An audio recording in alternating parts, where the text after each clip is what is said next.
Hallo, wir schauen uns heute am VW Passat Typ B6 an, wie man hier diesen Heckklappendämpfer ausbaut. Ja, man sieht, also hier oben am Kugelkopf ist quasi ja so eine Art Metallfeder, die muss gelöst werden.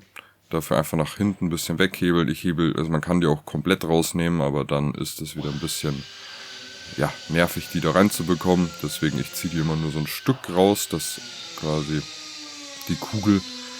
der Kugelzapfen nicht mehr gehalten wird, aber die Klammer einfach wieder reingedrückt werden kann. Das funktioniert aber auch nicht immer so gut. Also da gerne auch einfach da komplett rausziehen, geht ganz genauso.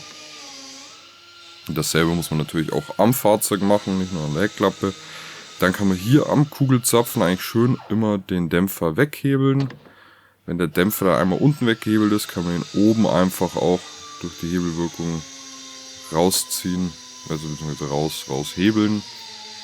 Ja, und dann kann man den neuen nehmen, auf die Kugel wieder aufsetzen, drücken, Klammer reindrücken und dasselbe auch am Fahrzeug. Da muss man eventuell den Dämpfer ein bisschen reindrücken, weil er quasi zu lang ist, aber das sollte eigentlich jeder mit etwas Muskelkraft hinbekommen. Ja, und dann ist der Heckklappendämpfer auch schon getauscht.